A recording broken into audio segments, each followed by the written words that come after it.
السلام عليكم ورحمة الله وبركاته. أكم وردفتوتا channel يوتيوبي ولين استوديو نجيني بدادا.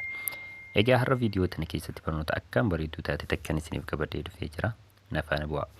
إجا أكما بيكمو يرونو تي سوشيال ميديا غرا فيدمنو كنينا كإيمو تليجرام واتساب في براوزرو تغرا وكونو تفيدمنو.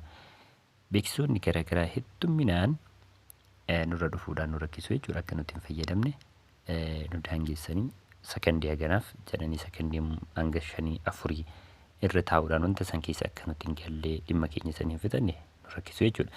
Isa kana karaa salphaadhaan akkamitti akka ofirraa balleessitan isin garsiisa nafana jira. Santura warri chaanaalii kanaaf maamila hin taane YouTube irra keessan irra seenaatii waliin istuudiyoo jedhaatti barreessaa. Hogguu inni kun isinii dhufe subscribe gochuudhaan mallattoo alarmii kanarratti tuqaatii ol kan jedhu irra kaa'atii itti fayyadama.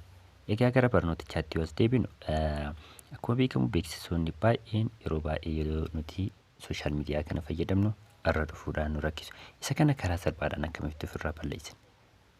Karaan salphaa fi inni baay'ee nama hin dibne siitingii bilbila keessanirraa irra seentu jechuudha. Kana booda egaa akkanatti jalaa gara olitti ol harkisuudhaan Google kan jedhurra dhuftu. Gara jalaatti Google kan jettu waan jirtuuf ishee kana irratti al takka cuqaastu. Ammas kanatu isinii dhufa maal gootu isa asitti manage your Google account jedhu kanarratti al tokko cuqaastu.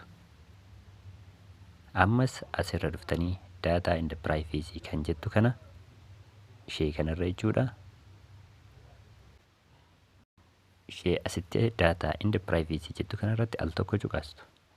Kana booda gadi haala kanaan gara olitti harkisuudhaan asii akkanatti ol harkistu haala kanaan suutumaan gara olitti ooftu hanga my AdSense jedhu kana gaafa irra geessani ishee kanarratti al takka cuqaastu.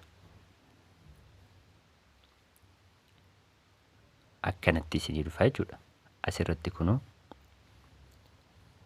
personalized ads kan jettu kanarratti amma kiyya on irra jira. Gaafa on kanarra ta'e beeksisonni garaagaraa fedhinnaa kiyya malee dhufaniiti akkan Imo, Telegram, WhatsApp appilikeeshinoota baay'ee akkan hin fayyadamne na daangessu jechuudha. Gaafa Imoodhaan bilbiluuf deemu sakandii 4 sakandii 5 beeksisni isinirra dhufee ta'umaawuu akka hin dalagne na taasisa. Isa san ofirraa balleessuuf isha asitti on jettu kanarratti al takka cuqaasna.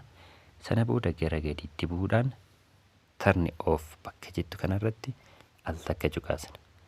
Waaw badee jira jechuudha. Asitti dhufnee gooyti kan jettu tuqna asii kun akkuma argitan blocked ta'ee jira jechuudha. Asirratti amma off ta'ee jira. Egaa karaa salphaa fi saffisa qabu kanaan siitingii bilbila keessan irra jiru fayyadamuudhaan adsii yookiin beeksisoota garaagaraa kan bilbila keessan irra dhufanii yeroo isin intarneetii banatan isin rakkisan haala kanaan ofirraa balleessuu ni dandeessu jechuudha.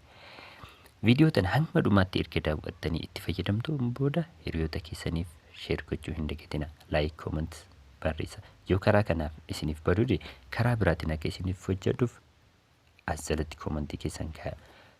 Ani keessi wajji ture Kamaal Ibrahim sagantaa itti aanu nagaa walitti deebinutti nagaa irra naaf tura.